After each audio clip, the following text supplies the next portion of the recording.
Hi అండి, అందరికీ నమస్కారం. Welcome to my channel. ఈ వీడియోలో ఉద్యోగులకు మరియు పెన్షనర్లకు నూతన పిఆర్సీపై తాజా సమాచారం అయితే అందింది. సో దీనికి సంబంధించిన పూర్తి సమాచారం ఈ వీడియోలో తెలుసుకుందాము. వీడియో అయితే ఎక్కడే కానీ స్కిప్ చేయకుండా ఎండ్ వరకు చూస్తున్నప్పుడు ఇన్ఫర్మేషన్ పూర్తిగా అర్థమవుతుంది. అలాగే వీడియో చూస్తున్న ప్రతి ఒక్కరు వీడియోకి అయితే లైక్ చేయండి ఫ్రెండ్స్. ఈ వీడియోని తోటి ఉద్యోగ పెన్షన్ మిత్రులతో అయితే షేర్ చేయండి. కొత్తగా మన ఛానల్ చూస్తున్న వారు ఇంకా ఎవరైనా సబ్స్క్రైబ్ చేసుకోకపోతే వెంటనే మన ఛానల్ అయితే సబ్స్క్రైబ్ చేసుకోండి. సబ్స్క్రైబ్ చేసుకోవడం వల్ల నేను చేసే ప్రతి ఒక్క వీడియో మీ వరకు రీచ్ అవుతుంది. ఇక ఆలస్యం చేయకుండా వివరాల్లోకి అయితే వెళ్ళిపోదాము. సో ఫ్రెండ్స్, ఇక విషయానికి వచ్చినట్లయితే ఇక్కడ వేతన సంఘం అనుసరిస్తున్న విధానం చాలా పారదర్శకంగా ఉంది. సో మనం సబ్మిట్ చేసిన ప్రతి మెమరాండం వారి వద్ద సిద్ధంగా అయితే ఉంటుందండి. వేతన సంఘం ప్రతినిధులు చెప్పిన దాని ప్రకారంగా ఉద్యోగుల నుంచి వచ్చిన ప్రతి విన్నపాన్ని వారు సంబంధిత మంత్రిత్వ శాఖకు పంపిస్తారు. ఆయా శాఖల నుంచి వచ్చే సమాధానాలను బట్టి తదుపరి చర్యలు అయితే తీసుకుంటారు. ఒకవేళ మీరు సబ్మిట్ చేసినటువంటి నివేదికలో ఏమైనా ఒక నిబంధన అంటే ఒక రూల్ గురించి పేర్కొని దానిపై డిపార్ట్మెంట్ నుంచి ఏదైనా అభ్యంతరం వచ్చినప్పుడు వారు స్వయంగా మీకు ఫోన్ కాల్ చేయడం లేదా ఈమెయిల్ పంపించడం ద్వారా మీ నుండి వివరణ కోరుతారు. కాబట్టి మనం ఇచ్చే మెమరాండం చాలా స్పష్టంగా ఉండాలి. ఇక్కడ గమనించాల్సిన మరో ముఖ్యమైన విషయం ఏమిటంటే ఆల్ ఇండియా యూనియన్స్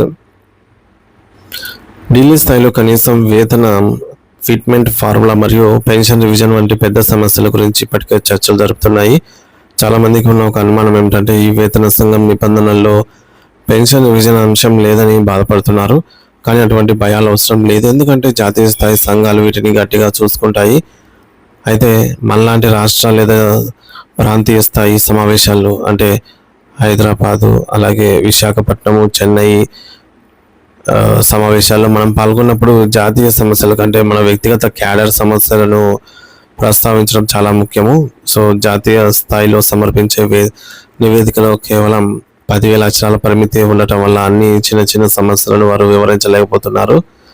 అందుకే రైల్వే, పోస్టల్ వంటి పెద్ద పెద్ద విభాగాల్లో ఉన్నటువంటి వివిధ రకాల క్యాడర్ల సమస్యలను మనం ఇక్కడ లోకల్ వేతన సంఘం దృష్టికి అయితే తీసుకురావాలి. మరి దీనికి సంబంధించి ఒక ఉదాహరణ చెప్పాలంటే Visakhapatnam naval and dockyard. So naval and dockyard విశాఖపట్నానికి చెందినటువంటి సంబంధించి కొందరు ఉద్యోగులు హైదరాబాద్కి అయితే వచ్చారు. సో నిజానికి వేతన సంఘం విశాఖపట్నానికి కూడా వస్తుంది, కానీ వారు ఇంటర్వ్యూ కోసం మెయిల్ రావడంతో వారు కంగారు పడి ఇక్కడికే వచ్చేసారు. సాధారణంగా ఇంటర్వ్యూ ఖరారు అయితే మనకు ఒక ఈమెయిల్ అనేది వస్తుంది, అందులో మనం పాల్గొంటామా లేదా అనేది క్లిక్ చేయాలి, అంటే సెలెక్ట్ చేసుకోవాలి, మనం కన్ఫర్మ్ చేసుకోవాలి. సో వారికి ఈమెయిల్ అందకపోయినా వారు ఫోన్ నెంబర్లు ఉండటం వల్ల వేతన సంఘం వారు ఫోన్ చేసి పిలిచారు. వారి సమస్య చాలా పెద్దది. అయితే 5వ వేతన సంఘం కాలంలో కొన్ని క్యాడర్లకు గెజిటెడ్ ర్యాంక్ ఇచ్చినా సరే ప్రభుత్వం దాన్ని ఇంకా పెండింగ్లో పెట్టింది. 30 ఏళ్ళుగా నలుగుతున్న ఈ సమస్యను వారు వేతన సంఘం ముందు ఎంతో సమర్థవంతంగా అయితే ఉంచారు. అలాగే పోస్టల్ రంగానికి చెందినటువంటి సీనియర్ నేత వాసిరెడ్డి శివాజీ గారు కూడా అక్కడ వచ్చారనమాట. సో వారు వేసిన సమస్యను కూడా జాతీయ స్థాయిలో చర్చిస్తూ ఉన్నారు.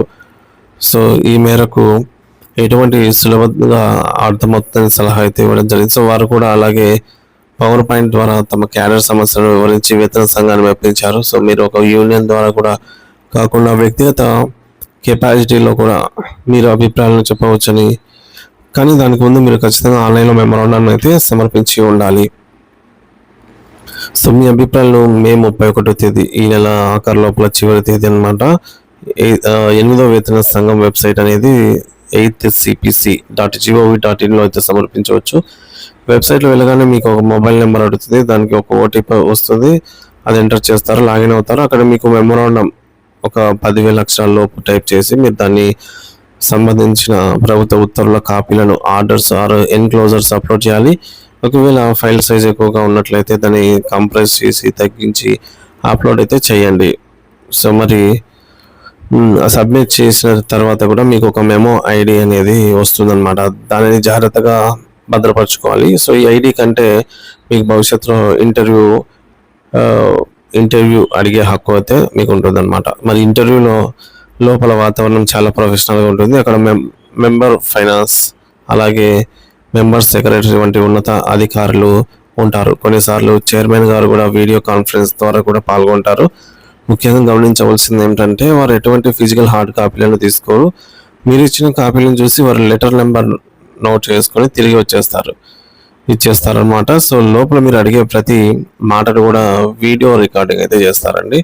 కాబట్టి మనం చెప్పే ప్రతి పాయింట్ చాలా క్లుప్తంగా, అంటే విడమర్చి క్లుప్తంగా అర్థమయ్యే విధంగా సాధ్యమైనంత కంప్రెస్ చేసి చెప్పాలి. ఒకవేళ ఒక 10 నిమిషాల ప్రజెంటేషన్ సిద్ధం చేసుకుంటే మీ వాదన చాలా బలంగా ఉంటుంది.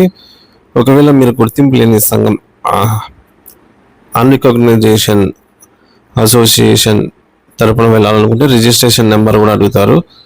సో కాబట్టి మీరు ఇండివిజువల్ కెపాసిటీలో అప్లై చేసి మీ సమస్యలను ప్రస్తావించడం ఉత్తమం.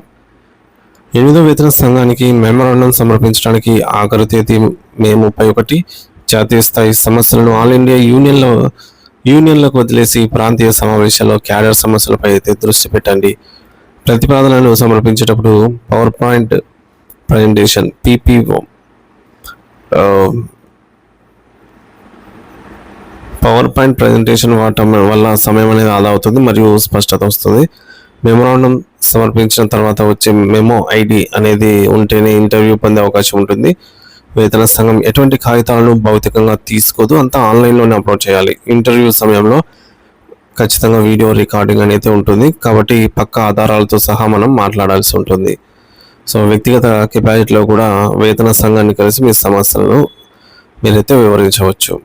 సో 8వ వేతన సంఘాన్ని కలిసిన మన సభ్యులను చెప్పుకోవడానికి ఆన్లైన్ మెమోరాండం సమర్పించడం మొట్టమొదటి మెట్టు. సో జాతీయ అంశాలైన ఫిట్మెంట్, కనీస వేతనం వంటి పెద్ద యూనియన్లను చూసుకుంటాయి, కానీ చిన్న క్యాడర్ సమస్యలను ఉద్యోగులు ప్రాంతీయ సమావేశాలను వివరించాలి.